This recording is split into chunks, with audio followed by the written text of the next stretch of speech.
Sarah Thomas was hired by the National Football League in 2015 as the first woman referee in the high-speed, hard-hitting environment of professional football. She was chosen as a member of the crew that officiated in Super Bowl 55 in February 2021. I'm former astronaut Dr. Sandra Magnus. And I'm retired Navy fighter pilot Admiral Sandy Winnefeld. We're two adrenaline junkies who love spending time with people who are really passionate about pushing their boundaries as far as possible. We're delighted to have Zoa Energy as this episode's sponsor. If you're in the adrenaline zone, you're also in the Zoaverse. We caught up with Sarah at home in Mississippi, taking a well-deserved break between seasons. Before we get into some of the details about your officiating experience, we'd like to introduce you to our listeners. So can you tell us a little bit about where you grew up, your own athletic career, and how you decided to go into officiating? Yeah, thanks for having me, you guys. Yeah, I was born and raised in Pascagoula, Mississippi, and I played softball and basketball there. Started at the age of 5 and just played all the way till I was 23. Softball, I loved it. Basketball, I can't say that I didn't love it, but it paid my way through college. I just grew up in a household where whatever season it was, that's what we were watching: football, baseball, basketball. It was just a family affair, not only my immediate family, but extended family, my aunts, uncles, all of us. We all grew up around sports. I have an amazing aunt. She's 81, which just blows my mind, but she was very influential in my life. She won the first women's NCAA national title in 1971. And that gave her the honor to coach the U.S. World Team that went to Moscow, Russia in 73. And Pat Summitt was one of her players, but she had a very influential time with me and encouraged me to play basketball. And so, yeah, I grew up Pascagoula. Then I moved to the Jackson, Mississippi area about 20 so years ago. And by fluke, me getting kicked out of a men's basketball league, I picked up officiating. Well, I was going to ask you, Sarah, is there anything special about you or your upbringing that made you ideal for officiating work? You know, like were you always critiquing your siblings and things that they did or anything like that? Yeah, I would say, as my mother describes me, a strong-willed child. I may, get on them or correct them, but it started with my parents, really. I don't know that it's anything special. It's just if we did something that, we were going to get in trouble for it, or if something happened, we looked at number one. Like we don't blame others. We don't make excuses. You have to be accountable for your own actions, be responsible. I was just raised that way. And I still carry that into where I am today. It starts with number one. You're the one that has to motivate you. You say you just picked up officiating, but I think there's probably more to it. How do you get into officiating, and then how do you progress through the ranks to get to the point where you can officiate at a Super Bowl? Right. By me getting kicked out of the league, I was sportsless, I guess, for the first time since I was 5. And I was talking to my brother and I said, "What are you doing this evening?" And he said he was going to a football officials meeting. And I said, "Can girls do that?" And of course he was like, "I guess so, sis. Be there at 6. Don't be late." And so I show up, he's dragging me along or I'm tagging along. And I walked in and I'm here to tell you, I was shocked that these guys actually get together and discuss rules and plays, because I hated the officials when I played, and truth be told, they hated me. But if I'd have known that they did this, it probably would have changed my mindset about them. But I was just intrigued that they took such pride in what they were doing. And then the challenge of me not knowing the game of football. Never had played it. Of course, I watched it. Of course, I thought I knew what holding was. But yeah, so that got my competitive juices flowing again. And when I went and worked my first Pee Wee game, I loved it. I love being able to give back to the community, the challenge, the competition, just being a part of it. And I grew to love it. I'm not sure people would imagine officiating as a competitive endeavor. So how is that competitive? Well, it is, because I had such a huge learning curve, and it was maybe the competition within myself. Like, I need to master this as best I can. And I knew that I just had to do it. So maybe it was just a competition within myself, but also just, um, where you rank and how you grade out, even in the high school ranks, is determine what playoff game you get. So there was maybe some competition amongst your peers, but you just want to get it right. And I had such things to learn. The rules changing, new rules coming in. Just there's a huge competitive feel to it. So, Sarah, take us onto the field for an NFL game. I've been on the sidelines of several of those games as a guest of the Indianapolis Colts. And I'll tell you, it's a lot faster and more violent than it looks on television. What's it like for you? You're actually out there. Yeah, the NFL does a great job of making sure we're trained, and they don't just hire you straight out of, high school or college as far as your age, but when you're officiating, you work your way up, and they look at you, they watch you, they scout you, and when they feel that you are ready, then they'll bring you into the league. And our mechanics and basics fundamentals has a lot to determine in harm's way or not. Sometimes you get caught up in it when you're doing the best you can. But yeah, the NFL and just our training, our coaches that we have, our supervisors, they get you prepared to walk out on that field. I've been ran over before though. I mean, I've been trucked, I'd like to say. I'm going to ask you about that in a minute. So, how long did it take you to go from Little League through, I guess, college and then the NFL? And I imagine you were kind of learning the trick of being on the sideline and being in that environment along the way as you went up to the NFL. Whereas Sandy mentioned, it's like, no kidding, there's a lot going on. Yeah, I was just looking back on that. So I believe it was 18 seasons that I had under my belt before the NFL hired me. It was 10 in high school and 7 or 8 in college. And the joke is I had 3 kids during all that time too. So I guess being on the field, I'd say 15. But yeah, so 18 seasons I worked before I got into the NFL. Sarah, I mentioned a minute ago that it's fast and violent out there. And, you were injured in a game in 2016, as you mentioned, and you returned to finish that game with a broken wrist. That's pretty impressive. Can you tell us what that day was like for you? Oh yeah, Christmas Eve in Green Bay, a bombing 29 degrees. There's about 7 minutes left, a little over 7 minutes, I believe, in the fourth quarter, which was a very one-sided game at that time. And there was a busted play, and the quarterback slings it to the receiver. But I took my eyes off the receiver and the defender to make sure that the quarterback didn't step out of bounds. And when I did, when I turned to see if they were going to catch it, the next thing I saw was the sky. My hat flies off, and I knew something was wrong with my wrist. So they take me back into the trainer's training room. And when I got inside that tunnel, I lost my religion, I like to say. I was like, I cannot believe the girl got hit on national television. You got to be kidding me. Why did I get hit? So they go and they x-ray me, and I get on the training table, and I look up, and there's like 4 minutes left to go in this game. And I looked at the doctor. I said, you put that splint on. I'm going back in this game. And there was a player sitting there on the training table next to me, and he said, you're one bad. I can't say what he said.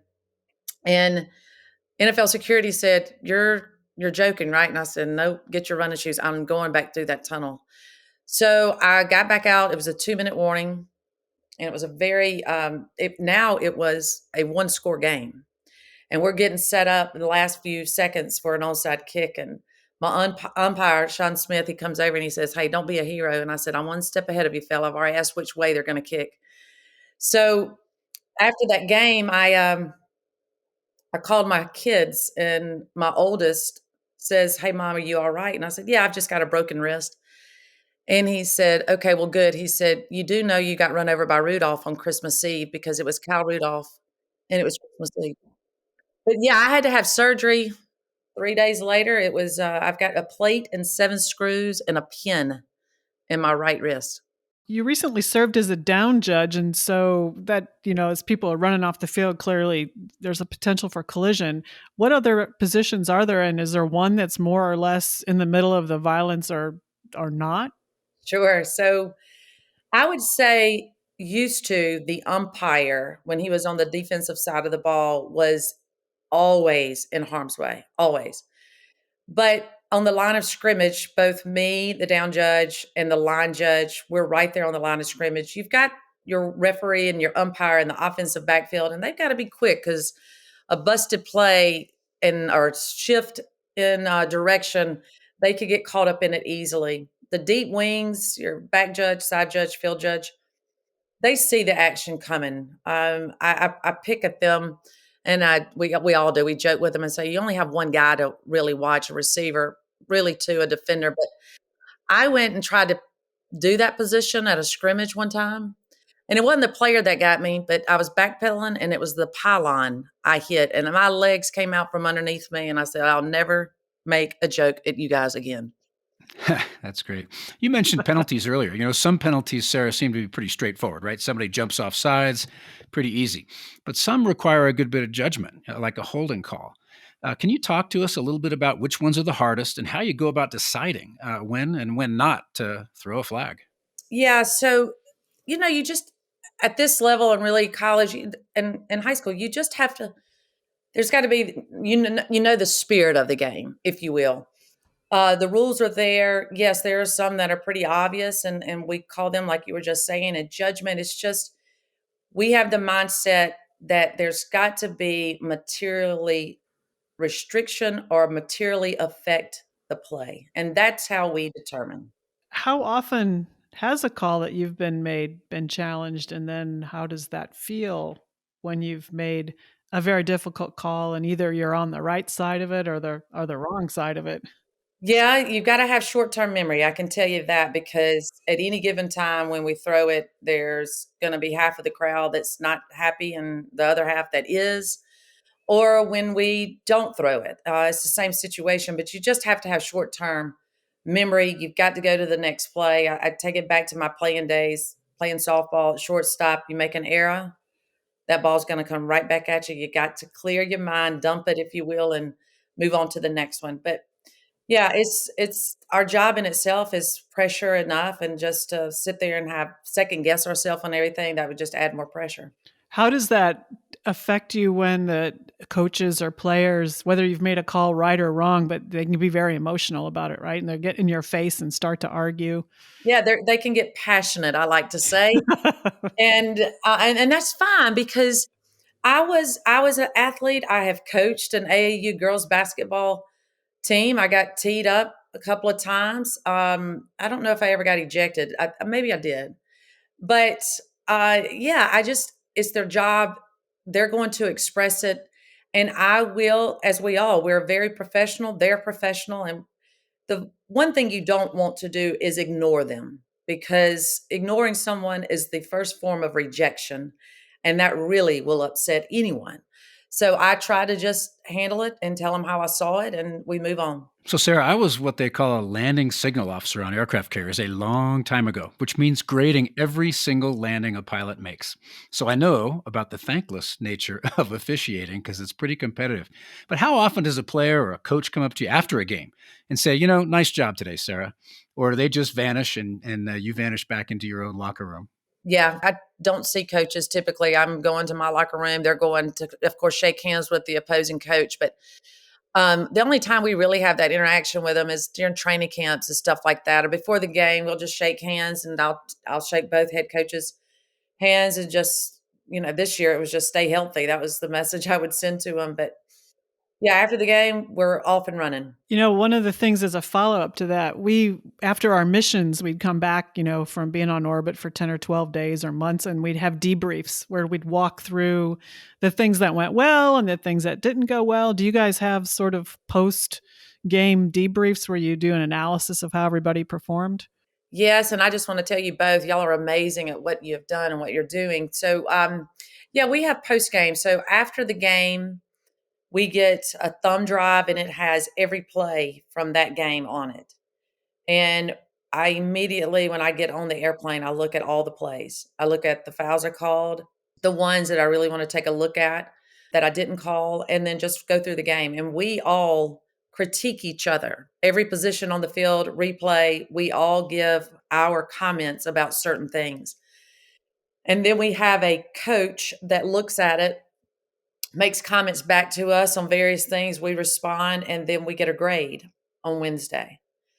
And that grade definitely helps your postseason assignment, or it could hurt you. But when we get back together for our pregame, we'll discuss the previous game and what went on. If we hadn't already discussed it, various crewmates will call and that sort of thing. But as long as we get in our comments and do what then we generate discussion that way. And then we go over the big stuff the following weekend. Follow real quickly up on that, not with a question, but I would tell you one of the reasons why we have the best Navy, Air Force, Marine Corps air pilots in the world is because they're brutally honest with each other. And it sounds like that's the same process that you go along as an official. That is exactly right, Sandy. And I have carried that over into my personal life, not bringing the game home, but I am that way with my kids. It's like there's just no gray area. This is what we need to do. We need to be honest about it. Let's move forward. Just, yeah. I don't know. It's the best way to be. Sarah, you were the first woman to officiate in a Super Bowl, so clearly that wasn't just a part of the NFL trying to show diversity. This whole scoring system underpins that advancement through the ranks and how you get into the big game. I am so glad you said that, because that is exactly right. I mean, it is not given to anyone. When you get the call for the Super Bowl, you have done exactly what you're supposed to do. So the kind of grading that they do, is it calls you made, calls you didn't make, how well you do the signals, or there's a numerical score, I would assume, that comes out of this? Everything you just said, calls, no calls, mechanics, which is our signals, positioning, where we are, which is huge. If you're not in the right position, sometimes that's how you miss the call, and it could be a matter of inches. So we started at 100, let's say, and if I were to get something incorrect, I would get heavily dinged for it, and you don't get any bonus points, is what I'm saying. So you want to start and keep at 100. And the percentage between the number one position that goes to the Super Bowl versus the number two slot, small percentage. Well, I know it's a prestigious thing to make it through that process and to get invited to officiate in the biggest game. I believe once, a long time ago, you were asked about the challenges associated with being a female football referee. And you replied, "Everybody's been very professional and they look at me just like another official." That's not only a credit to you, it's a credit to the league and its players and how you were brought up. But you had to have a few butterflies before that very first game, and also before the Super Bowl, knowing you were not only in the most important football game in the world with millions of people watching, but that you were a bit in the limelight yourself, and there are a lot of women looking up to you. Tell me, were you nervous? Well, I was not nervous for the Super Bowl, which almost makes you nervous, if you understand what I'm saying. But that first game that I worked in Houston for the NFL, I was anxious to get it kicked off. I'm like, let's just get over this. Let's get this thing kicked off and let's go. And let me just fly under the radar. And I felt that way. I was probably nervous when I worked my very first big high school game, right? Because it was so early in my career. But as far as nervous for the Super Bowl, because of how the league does it, and you're not even eligible to work a Super Bowl until your fifth season. And then the crew I was on, and every Sunday, we prepare for that game like it is the Super Bowl. We would say, Chad Hill, my downwing, we'd close and he'd say, "Tomorrow's our Super Bowl." And we'd go work it. And when I walked on that field for Super Bowl Sunday, and I saw my kids in the stands, it was go time. Let's go. I'm ready.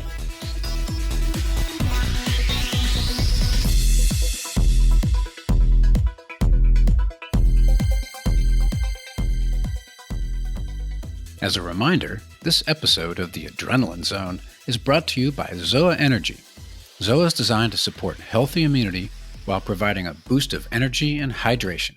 And you can always find out more on zoaenergy.com.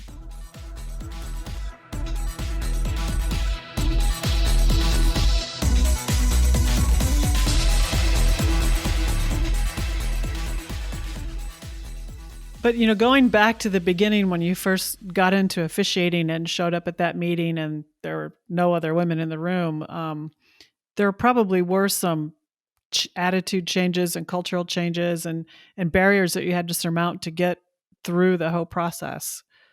Yeah, it was funny because when I met my brother there, and he stopped me before we went in, and he said, "Sis, you are gonna get some strange stares. These are a bunch of old men set in their ways." And I walked in, and sure enough, the gentleman at the front, George Nash, he just watched me. And so I said, "Is this where you become a football official?" And I can't repeat what he said, but then he said, "I guess so." And no one and he thought I was somebody's wife, checking up to make sure her husband was where he was supposed to be because they'd never had a woman walk in there before. And he just said that some of the guys were a little concerned. And he said, "Look, she's younger than all of us. She's definitely more athletic than all of us. And her eyesight's got to be better than ours. She's younger than us. Why wouldn't we let her officiate?" So he had that mindset. And when the leader has that mindset, there may be rhetoric amongst the guys, but I never ran into that. But I can read people. It's just like all women. Sometimes you walk into a room of all women and it's harder than walking into a room of all men. But I just think it goes back to also how we carry ourselves. So, Sarah, I think the goal, if I were to guess here a little bit, of any officiating crew, especially in a Super Bowl, is to get off the field not having been the focal point. Are there any moments from that particular game this year, Tampa Bay versus Kansas City, that really stand out for you? For example, a play where you had to make a key call? No, not any one play, Sandy. And it's just you're right. We want to go unnoticed. We want to go unnoticed. And every game, there's going to be those uh, controversial calls that a lot of people want to weigh in and have their opinion, and they're entitled to do that. But I feel like we had an elite crew, and we called an elite game. I think you all did a great job in that game. There's always a little bit of snipping going on. The TV broadcasters like to say things, but it was remarkable to me that unlike some other games in the past, you guys, I think, accomplished your mission there. Yeah, when we walked into that locker room, it was great. Just the embrace and fist bumps and all of that. And you just want to leave that field knowing you left it all out there. You did the job that you were required to do, and we did that. Yep. So you've talked a lot about the feedback and the team. Can you talk a little bit about the culture and the teamwork that develops on the crew and how that propagates and if that's intentional or it just develops? Sandy, it's the family, it's the chemistry, it's the camaraderie, which was a little different this year because of COVID. We did everything via Zoom. And so the only time we were around each other was on the bus to go to the stadium and, of course, in the locker room. But it's huge. The chemistry just off the field bleeds to on the field. And I know that we're all professionals, but at the end of the day, that whole family atmosphere, the chemistry, the camaraderie is huge. And we all talk during the week and we still talk. I talked to a few guys just yesterday, but it's huge and it's meaningful when you get on the field with that. You're with the same crew during the entire regular season. I think in 2020, you were on the officiating crew led by Sean Hockley, who's the son of legendary official Ed Hockley. But, when you get to the Super Bowl, it's a little different. There are 17 officiating crews in the NFL. And as you mentioned, the crew that officiates in a Super Bowl is drawn from the top performers among those crews. So it's brand new coming together. So for the Super Bowl, is there any concern that the crew hasn't had that opportunity to gel, or are the procedures so standardized that any crew can come together and immediately be effective? I'm here to tell you, everybody that is selected to work that Super Bowl, we all trust and know that they're great at what they're doing and or they wouldn't be there. So you just have to have that trust. And when you've worked in the league, this is my sixth season, and several other guys have been in the league for longer than that. At some point, I'd worked with a good bit of the guys that were on the Super Bowl crew. And that happens throughout. So you just know that if they've been selected, you're blessed to work with them and vice versa with you. So you just know that you got to go out there and work and trust that they're going to do their job or they wouldn't be there. So you mentioned earlier the pressure and the stress that can happen when you're in the middle of a really important game like the Super Bowl, and even when the first time that you were stepping into the NFL. How do you handle that pressure and stress? I don't try to put added pressure on myself. This job in itself carries enough pressure, and I take it back to my playing years. That being critiqued, being looked at, the coaching, and then just me being who I am, and it's not out of the norm for me to be the only girl. I don't put any of that added pressure on myself. Officiating in the NFL is obviously very prestigious, but it's not a full-time job. So I've got two questions for you. And the first one is, what do you do when you're not wearing that zebra shirt? I am a mom of 3 kids, wonderful kids. Um, and it's baseball season, so it's great. And the little one, she's not involved in any sports just yet. She tags along and watches brothers. But also, I do a little marketing for a physical therapy group here in the Mississippi area, 360 Total Rehab, and he actually is my physical therapist, which is great. And then I have the privilege of working with Kepler Speakers Bureau out of Arlington, Virginia, and I speak nationally, and I love doing that. And I'm hoping we'll get back to some live stuff pretty soon.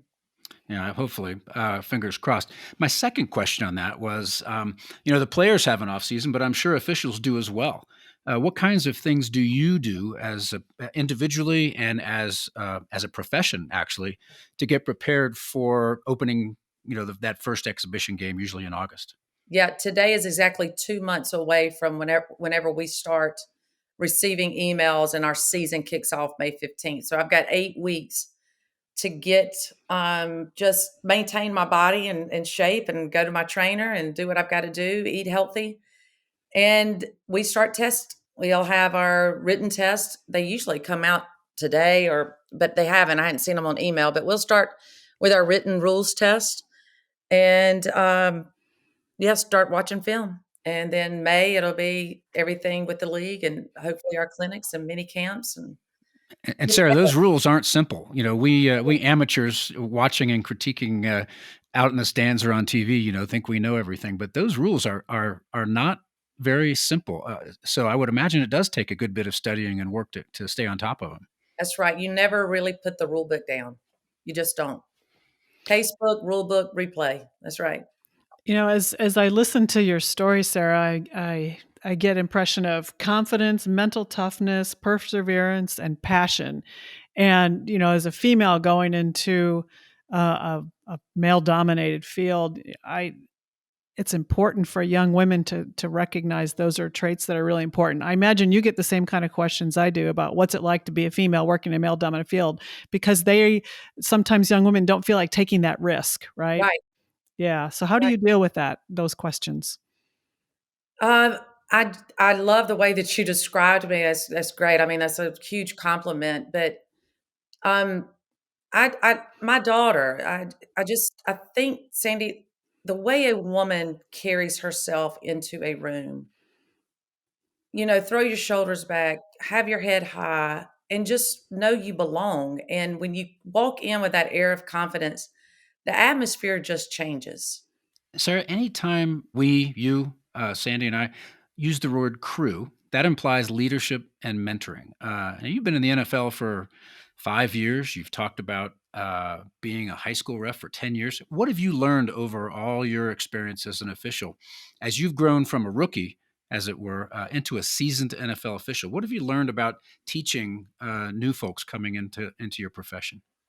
My biggest thing that I pass on to them is you be the best official, whatever position you're in, you be the best that you can be every time you're granted the opportunity to work. Don't get too far ahead of yourself saying you want to be in the NFL or you want to do this. You want to be the best that you can be at that moment. And I learned that myself, because if you're looking to next Sunday or next season, you'll miss the opportunity right in front of you. And people will notice your work ethic, how meticulous you are with your mechanics, your positioning.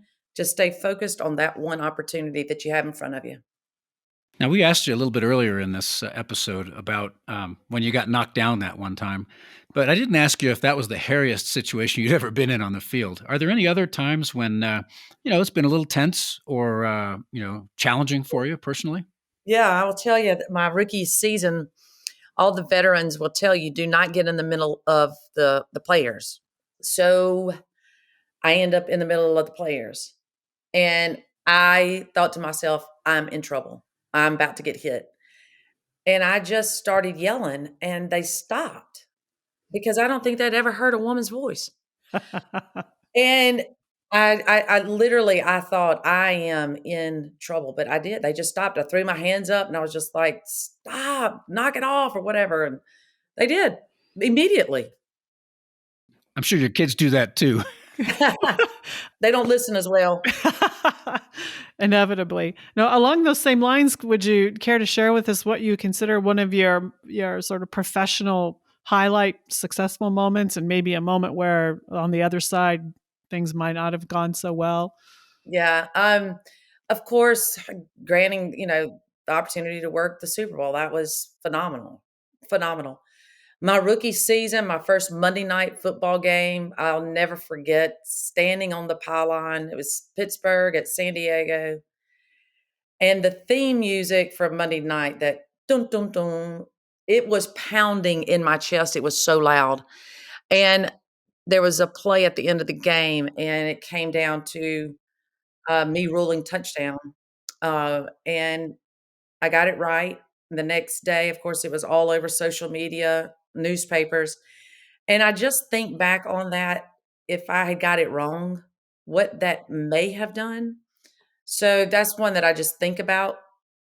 But the not so good times, yeah, you just wanna dump them. We're gonna make those little faux pas. We don't want to. We wanna work it perfectly, but yeah, I did call a 4th timeout my rookie year too, and there's only 3 per half, so that was a big no-no. If I could have crawled underneath the turf, I would have. Yeah, that's where the mental toughness comes in, and That's and right. and I think athletics helps develop that, in Yeah. general. And in the Navy nuclear world, we have something called forceful backup. So I'm sure that when you called that fourth timeout, there was probably somebody who came over and said, "Not so fast," right? Well, yeah, they were like, "They don't have a timeout." I was like, "Oh, well, I wish we would have spoken or communicated, or I would have jotted it down, or I failed to do something on my part for sure." But the next year, they changed the rules, Sandy, with that. If you call a 4th timeout and we grant it, it's a penalty. So I guess that mistake I made, it Puts made the a little onus on them. right. It's a learning environment, clearly. Yeah. Yeah. So, any other really cool experiences that you've had growing up in the league? I mean, getting to know some of these amazingly talented athletes, and I don't mean know personally, but just sort of being around them. Is there? How does that feel? Being on the field constantly with incredibly talented people. I tell you what, it's a gift. I mean, yeah, you're right. They are amazing, athletic. It's just phenomenal to see these guys move like they do. And Sandy, the thing I enjoy the most are the training camps, because that's when we do get to kind of talk with them about rules and, hey, what you call this, and can you walk me through this? They'll ask us questions. We have meetings with the coaches and the teams for them to ask us all questions, but also I can take my kids to a training camp, or I have before, and they get to meet their, favorite football player. And that's really, I love that aspect of it. So, are there any rule changes we should be looking for this upcoming season? I haven't seen any yet, Sandy. Usually it's funny. People start asking me, they were like, I saw it on the internet and I haven't seen anything just yet, but there'll be some, I'm sure. Sarah, it seems like your approach to risk is you just take it head on and stay focused and barrel through it. Did you find that as you were going up from Pee Wee to high school to college to NFL, the external environment was more distracting because the crowds were bigger, the hype was bigger? How did you deal with that? That's great. Yeah, I hadn't even thought about it like that. And I am head on, but you do that first college game that I worked at Memphis. Chris Cockrell, his great uncle is the late Medgar Evers. And Chris grabbed my hand and he said, do you have any idea what you're about to do? And I looked at him and I said, yeah, I'm about to go work a football game. How about you? And when we walked out of that tunnel, the cameras started running towards me, right? And I looked at him and I went, "What's happening today, Chris?" Like, and he said, "You're so crazy, Sarah." And so, yeah, you walk out that first time and you just look up in the stands and yeah, it's a definitely a shift from high school to college. And then from Conference USA to the NFL, I mean, it's just unbelievable. You take it all in, but you're ready. You're not overwhelmed. You don't get mesmerized, but having the fans there and those crowds, it's electrifying. I mean, it gets my juices flowing. Are there any sort of unique rituals you might have? Something you do right before you walk out onto the field? Or is there any particular way you like to relax after a game's over? Yeah, so I'm like Rain Man. I do the same thing every time. Rituals, yes. I iron my uniform while I'm doing that, I listen to my playlist and then I sit in the same spot on the bus when we go to the stadium. When I get into my locker room, I do the exact same thing, lay everything out. This year we went dressed though. Typically we don't go dressed in our uniform. But right before I walk out of the tunnel, I just flip another switch and just say it's go time. Then after the game, I get the thumb drive and it's got all the plays on it, and I just get in my seat on the airplane and get me a glass of wine and I'll watch the game. And that kind of helps me unwind to some degree. But yeah, when I get home, I'm still wound up from the flight and the game and just the critiquing. And it takes me about 2 hours to fall asleep once I'm home. So I'll have another glass of wine and then I'll relax a little bit. Yeah, Sarah, as we wind things up, I was just curious, do you have other young women or girls coming up to you who are interested in officiating and want advice on how to do that? Yes, I do. And I tell them to go to their local high school athletic association and tell them you want to start officiating football and ask when they meet. And then you can also, if she's at a game, you see the crew on the sideline at a junior high game or a pee wee game, ask them, say, hey, I'd like to get involved in officiating. When do y'all meet? Do you meet? And how do I get involved? And they can tell you. Do you get some of those young women expressing interest, but then the hesitancy about jumping into such a field because it looks risky because not that many women do it? I would say, Sandy, that is changing more and more Yeah. and more. When they hired me at Conference USA, which was 2007, I was the first in the female in NCAA. I guess whatever major bowl division. But that day, when they hired me or announced my hiring, there were 4 female applicants that applied, and they had never had female applicant before. I don't know how many hundreds of women there are now, I believe, in college football, which is great. So over the course of the years, and of course, seeing it in the NFL, when I do these speaking engagements, especially at universities, I will have girls tell me, I've been officiating football for 2 years. I just worked my first varsity. It's phenomenal. So there's more and more though. Yeah, that's great to hear. Awesome. So, Sarah, thank you so much for spending time with our listeners today. And thanks for being an inspiration, not only to young women all around the country who might be thinking of jumping into a previously tough profession to get into, but as an inspiration to the rest of us. And congratulations on your successful officiating career, and in particular, your most recent milestone of officiating the Super Bowl. We'll be looking for you on the field this fall. And once again, we really appreciate you being with us today. Thank you so much. Thank you. It was my pleasure. And to both of you, amazing individuals, thank you for all that you have done and continue to do.